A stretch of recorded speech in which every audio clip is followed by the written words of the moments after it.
Empowered people make informed decisions that lead to living a life without regret. This is Sarah Kaki and Shauna Woods from Atlanta Divorce Law Group, and this is the Happily Ever After Divorce Podcast. Welcome to another episode of the Happily Ever After Divorce Podcast. I am Sarah Kaki, and I am joined by our managing partner from Atlanta Divorce Law Group, Shauna Woods. All right, Shauna, today we are going to talk about relationship power dynamics. And when I was thinking about this episode, while you and I were kind of in our own corners thinking through what we wanted to say about this, I really felt like this is really talking about role play in relationships, like the roles we take on in our families, in our marriages, in our friendships, at work, and just part of our growth is the different roles we take on to make certain relationships work. What do you think when I say the word relationship power dynamics? I think very similar things. I think of a very traditional in a marriage. If you have an older person who marries someone significantly younger and that younger person happens to be closer to the age of 18 or quite young, that's the first kind of power dynamic that I think of. And I do think it's role play in a certain way. It's not as if you're faking what you're doing, but you're accepting a role in that relationship, whether you are a mentor-mentee relationship, whether you feel like you're on equal footing. Or is it a power dynamic that gets set up where it's more of a parent-child, right? Even though it is of people that are in a adult relationship. And I think we learn the role play in relationships from a very young age. This is part of the work I was fortunate enough to do with my coach and mentor, David Nagel. And he taught us how, as a young child, in order to get along with our family, to get along in the power structure of our family, and to belong in there and feel safe with there, we accepted a role. And the role could have been, you're the nice one, you're the agreeable one, you're the rebel, you're the golden child, you're the peacemaker, you're the loud one, you're the party animal, you're the shy one. And we accept that role because that's what's going to make our family unit work. And at some point, we take that role and we might evolve it, or we may mirror it exactly and bring it into our friendships, right? If you have a circle of friends growing up, what's your role in that circle of friends, and how is that circle of friendship working, especially among women, right? If you have what's the famous saying always is, you have more than two women in a group, there's a power dynamic that's formed that almost has to be respected in order for it to work out. Now, whether that's true or not, I don't know. But I can definitely say that some women groups do feel that way, that you have to play a certain role in order for the power dynamics of that friendship group to work. And where did we learn that? Well, according to what I studied with David Nagel, it really comes from learning it as a young child of how can I fit in with my family and not be abandoned by my family, from a very instinctual safety place as a child, where when you cry, how do you get your parents' attention? And that's based on who your siblings are and what roles did they take. So what role did they leave for you if you're not the firstborn, right?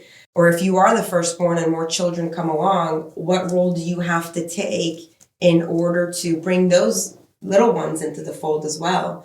Does this bring anything up for you? Yeah, absolutely. And I was just thinking about how we all attribute certain attributes to the firstborn, the middle child, the baby, and they tend to be true and we can joke about them. But what you're saying makes complete sense because it is a role that they're stepping into. And I do think that as we grow and leave our families as we do and form our own friendships and families, that gives us the opportunity to explore roles that were not in that dynamic. And sometimes that can be interesting as you go back into your family unit for visits. Yeah. And they're putting you back in a role that you no longer fit in. And you believe you've outgrown. Absolutely. And that's where the awkwardness, the resistance of those family Christmases, Thanksgivings, or birthdays and holidays comes in, is when you almost feel energetically this heaviness days before you need to go to those old dynamics that you feel like you've outgrown, where you're like, okay, I don't know if I want to wear the shoe of the golden child right now. I don't know if I want to wear the shoe of the rebel right now, or they're all going to speak to me, from Sarah 2002.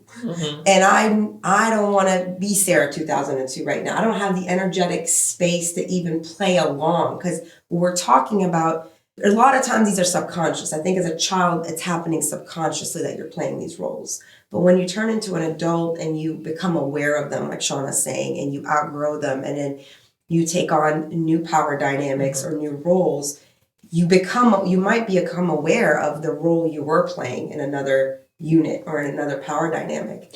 And then you feel the resistance of going back there because of the energy drain it takes to go into those roles.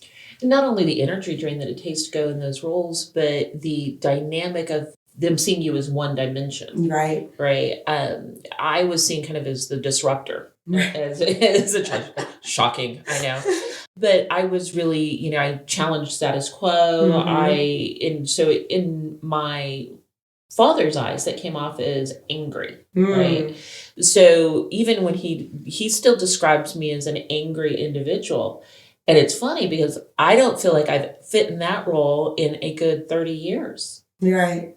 Right. And so it's an interesting dynamic to which you walk back into. And because he's treating me that way, I sort of become angry. That is so interesting. And so it is one of those things, I think, as an adult, you really have to be aware of these power dynamics and walking back into it and going, I no longer fit in this role. Can we readjust? And I think that's the first step, is becoming aware of it. I don't think without this personal development journey I went through, I could have become aware of the roles I was playing as a child to be fit in with my family unit. I very much was the pleaser, the golden child, the good one, the agreeable one.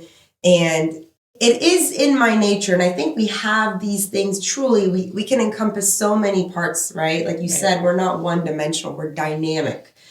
But the difference is using those parts of yourself in a conscious choice place of, this is what I want to provide right now. This is what I want to contribute. This is what my loved ones need from me right now, or this is what I need right now to embody, versus role playing, stepping into those roles just to feel safe and feel like you belong, which doesn't come from a conscious choice. It comes very much from a instinctual, am I safe? Am I okay here? What am I accepted here?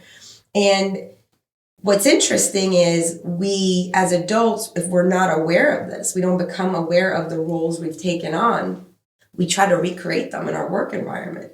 And we also try to recreate them in the families we start building on our own. I had a business coach, his name was Henry, and years ago, he told me that be very aware of how employees in your firm are looking to recreate the mother-father relationships inside the firm. Be aware of how you recreate your own family dynamics inside your firm. Who's playing the role that your dad used to play? Who's playing the role that your mom used to play? Who's playing the role that your brother used to play? And how are you feeling safe inside your work environment by holding on to the golden child, the agreeable one, or in your case, the disruptor, right? Right. You said that and just kind of triggered some memories in me about people placing you in roles, right? When, like you said, the mother role or the father role. And because of my role in the firms that I am here, obviously, and in other firms that I have led, I have had people look at me as a mother figure. Right. That's not always great. No. Most of the time it's not. And I'm thinking about this one particular individual who had a horrible relationship with her mother. And when she put me in that role, it created tension between the two of us. And I really had to be the one who distanced and was like, I'm not stepping into this I'm role. not playing this power dynamic with you. Right. This is a relationship of business, not of a familial type. And then where, most of our listeners, this is impacting them the most, is at home. Yes. And that's where the awareness really needs to kick in of, what roles are you bringing into your relationships at home, whether it's a very traditional nuclear family, husband and wife and children, and what roles dynamics is your spouse bringing into the home. And I think a lot of marriages or relationships or partnerships that are struggling could gain a lot if they were just to become aware of how the power dynamics from home are coming in from their childhood home is now playing a part in creating tension in the current home. But here's what's fascinating, Sean. I find this a lot in consultations with our clients. The partner they pick, and we will have an episode on the partner you pick. The partner they pick, a lot of times, if they're not aware of their own role play, is designed to work with the power dynamic from their childhood. Absolutely. Because it's what makes them feel safe, and it's the known, and it's the devil they know. Well, we've heard this a lot. You marry a man like your father, you marry a woman like Right. your mother, right? It's that connection, right, that they feel sort of safe in. Right. Even if it's not really creating a safe dynamic, because comfortable in a lot of people's minds equals safe. And that's so brilliant. And that's exactly the truth on our subconscious tends to go for what it knows to find safety. The unknown could truly be a better place, but if the subconscious does not know what it is, it's uncomfortable, it's unsafe, run away from it. And so we could truly be turning away better relationships, better partnerships, better friendships, because they require us to step out of the role play that we know and our subconscious is very comfortable with. Again, going back to David Nagel, I remember my cousin and I, my cousin Shadi, who would not mind me mentioning her on the podcast. She's a friend of the firm, but her and I went to one of David's events, and we grew up in a very tight-knit family. We grew up like sisters because our moms are sisters and they raised us together. So she played the rebel. Hard and fast, she played the rebel. Like, she carried that flag for the whole family, and I played the golden good child, hard and fast, and I held that flag high for the family. And I remember when I was telling David, like, was my role in our family. Shadi's sitting there nodding her head, like her, yep, that was her. She was the good one. She was the goody two-shoe. And then, Shadi gets up to the mic and just like huffs and puffs and, blows up her chest and is like, well, David, I was the rebel. Like, I did not play the role play Sarah did. I was the rebel.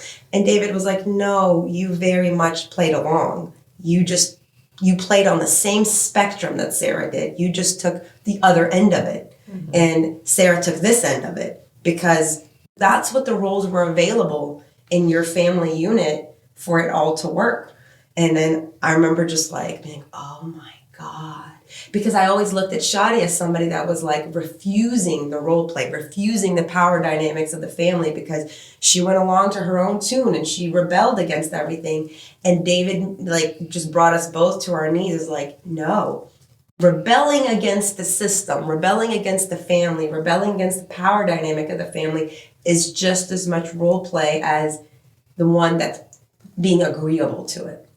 And you have to wonder how much of this is personality, right? Nature versus nurture. Nature versus nurture versus what you're needing to step into. Right. Because I will tell you, at my heart, I'm definitely a challenger still. Yeah. I absolutely want to challenge, thoughts and perspectives. But there are so many other facets to us than the roles that we were given in our family dynamics. And if we don't explore this, if we don't have the courage, right, which a lot of our clients, when they come to us, that's where they're finding their courage, right, to step out of these roles that they've been playing basically their entire lives. And I think that's really important to know, because this isn't to disqualify the role, right? Because becoming aware of the role doesn't mean you stop in the role. You may just need to make a conscious choice of this is what's needed, right? Mm-hmm. So to your point about a lot of parent people agreeing to these roles and playing a part in it, we had a client years ago who lived abroad and married her husband at the age of 19. He was an American citizen. He brought her to America once they got married and got her a citizenship. And he was probably 20 years older than her. He had an established life in America, so he funded her through college. He funded her higher education, so she became a good earner on her own, in her own right. And at this point, had lived in the United States for 15 years, earning money on her own and learning the language and really adapting. And she had come into this marriage in a very paternal place. Like, her dad had died when she was at a young age. Her and her mom had taken care of them, each other. And then so when this older man comes in when she's 19 and brings her to a developed country where there's all this opportunity for her, is very much her caretaker in a very paternal way. And when she is now a woman with her own mind, with her own higher education and ability to produce for herself, she didn't need the safety of this paternal caretaker. She needed the partnership of, I see you, I'm interested in your mind and what you have to say, and I'm interested in what you have to say and how we can grow together now. And he just could not get past that. He could not get past the paternal part. And she wanted to break that power dynamic, and it led to them having some very miserable years till she was finally at her wit's end and was like, I can't be in this role anymore. I need true partnership. Yeah. And she had to break the cycle through divorce. That is not an uncommon one. Right. Right. That we do see this, and we do see it very much so when there is that large age gap that I had mentioned at the beginning of the podcast, when the paternal person never wants to stop being in that role, but now they have a grown-up. Right. They have somebody who is now on equal footing. And it doesn't have to be an age gap. It can just be a simple power dynamic. It may be money, it may be education. I think it really is, one of those things that's one of the hardest things to break away from, because there's, like you said, there's comfort and safety in what we know, and we're walking into this unknown. Right. And that's okay. And I mean, I felt that what she did was so brave, because that's exactly what she did. Imagine having this person taking over the role of your father in your life, and basically bringing you to a brand new country and supporting you through your education and all of that. And when you want to grow with them and want to grow the partnership beyond that paternal child relationship, they are just not available for it. But if that's what you've known for a long time, to be willing to step out of that box and say, I want to meet you outside of this box. Will you join me outside? And when they say no, you have a decision to make. You absolutely have a decision to make, and it's okay to feel guilty Yeah. for leaving that person That is behind. exactly how she felt, Shauna. She felt that she was turning her back on her caretaker, on the person who had gotten her here. And that was very painful. And I think that has to be respected and appreciated, how hard that must have been. Absolutely. It's not an easy choice. And admitting that you feel guilty for something that's not necessarily your fault, right? But you feel that you owe this person something. Right. Right. And you do owe them respect, right? You owe them respect in leaving the relationship. You don't owe them your life.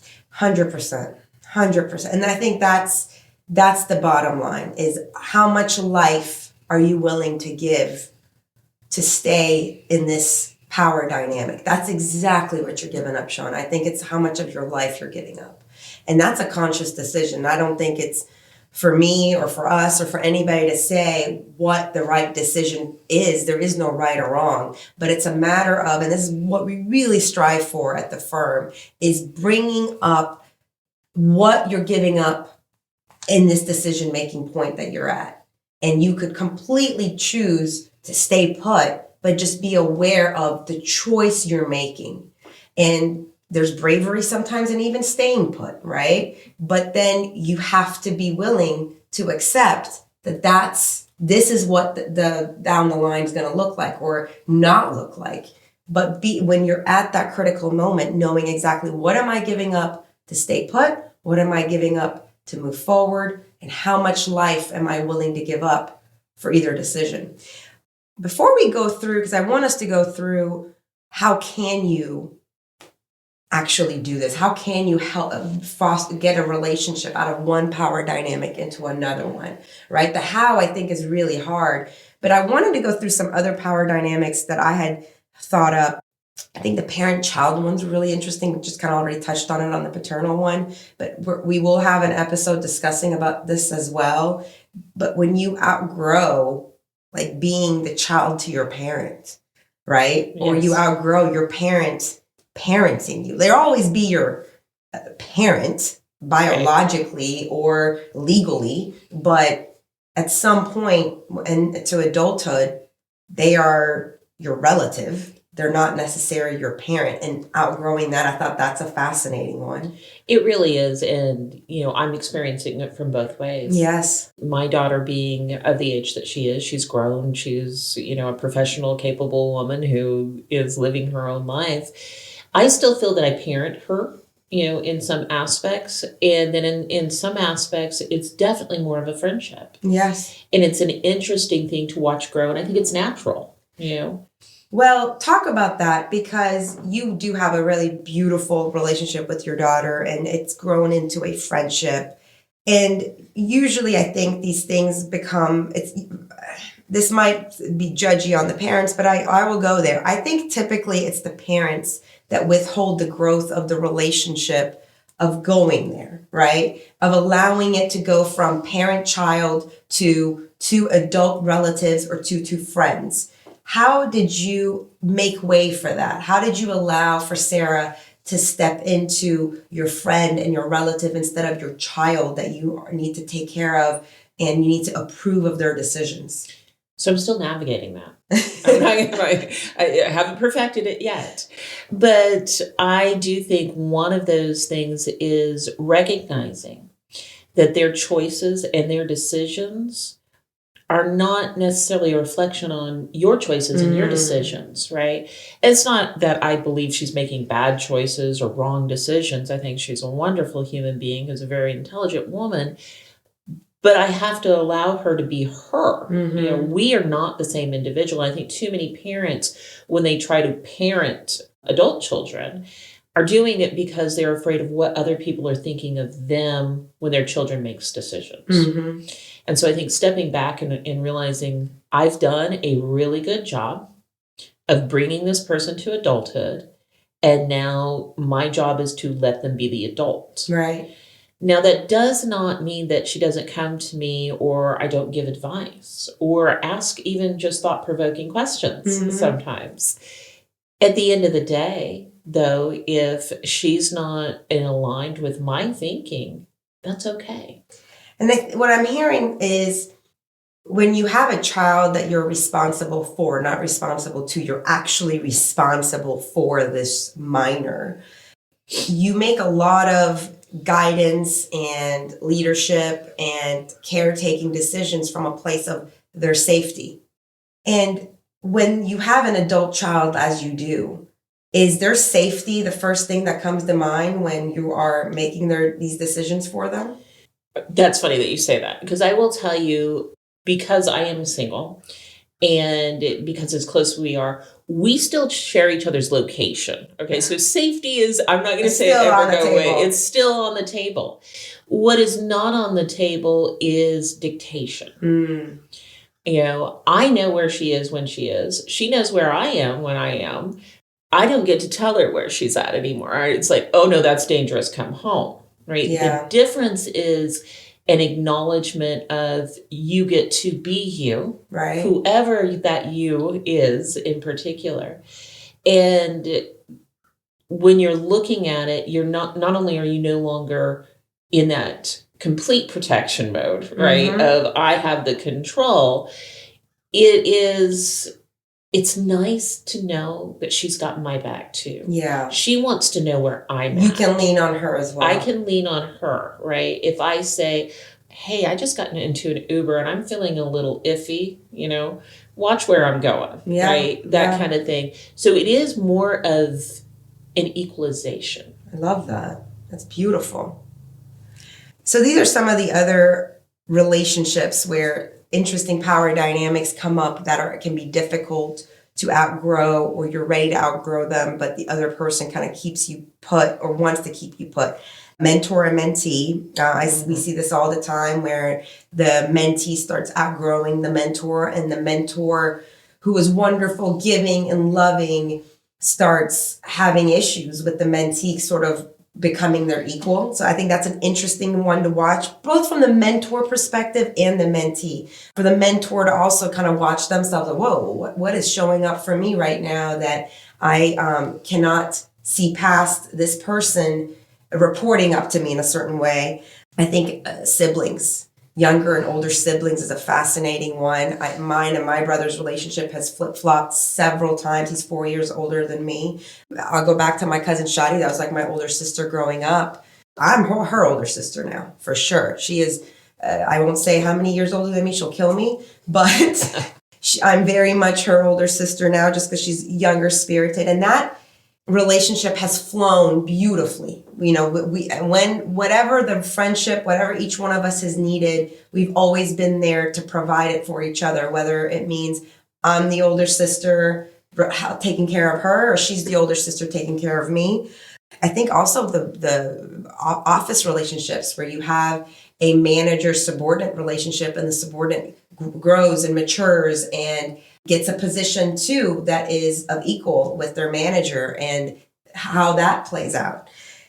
I think, again, all of these have a timeline, and they have a time limit. If we're all growing and we're all nurturing each other's growth and loving on each other, there's a point where they all outgrow their phase that they're in, or the power dynamic they're in. And again, there's a lot of friendships that this happens with as well. Shauna, how do you get past a certain power dynamic and take the relationship to the next phase? So if you do have, for instance, you talked about the parent-child one, but you have a marriage that's very much based on the rescuer relationship and the one that needs saving. How can two people get past their their current power dynamics, their current role playing, once they become aware of it? Well, I think it takes both of the parties to want to, right? You both have to be willing to change this power dynamic. But I think part of it is acknowledging, right? That's the first thing. And I acknowledge that we have this power dynamic. My truth is I'm no longer fitting in this power dynamic. I am being honest with you and how I feel. I think this power dynamic needs to change. And I know my value. So that if I don't have this power dynamic change, I know what I am willing to do. Right. I value myself enough to say, I can move on from this relationship if it's no longer fitting my needs. So I think that everything you're saying comes from a place of true love, because the relationships that I think can do what you just prescribed is where at the foundation there really is love and respect. Yes. And there's a desire, to your point, from both parties to keep this relationship, and that desire to keep the love, to keep the relationship, to keep the respect outweighs the benefits people are getting from the power play, right? The benefit I can get from being in a relationship with you and receiving love from you and giving love to you outweighs my need to play the victim card. Absolutely. It's about, do I love this person as a whole? Do I see them as a whole? Do I see all the facets of their personality? Do I appreciate them? Or do I only appreciate what they can give me in this power dynamic? So I read a quote somewhere that said something like, I'm going to butcher the quote, but I'm going to get to the heart of it. If you lose something because you can't change enough to make it work, you never had it to begin with. So I'm butchering the quote, but an example I can give to hopefully bring this home is I can think of friendships where the power dynamic no longer worked for me, right? And when I stepped out of that, the friendship didn't work anymore. And what that tells me is that I never truly had that friendship, because true friendship is based on like true love and true mutual respect. So one thing I can say is that if you come to break a power dynamic that is not serving you, it's not serving the relationship, it's not serving the other person, and it is based on a lack of awareness, and it's based on a false need for safety versus growth, and you come to bring awareness to it and you come to break it, and it does break the whole relationship altogether, you never truly had that. You never really truly had that relationship. You just had a false role play. And I think that's where we find a lot of our clients who are doing the work. What I mean by that is doing the work of therapy, doing the work of self-awareness, doing the work of self-responsibility, and engaging their partner to do the same, to break through these power dynamics and these role plays. And at the end of it, the other party refuses to. And then they're like, you know what? I don't choose this anymore. Pretty much that is where they find themselves with us. That's right. All right. Thank you so much, Shauna. Thank you. Thanks for listening to the Happily Ever After Divorce podcast. If you'd like to learn more, go to atlantadivorcelawgroup.com/resources.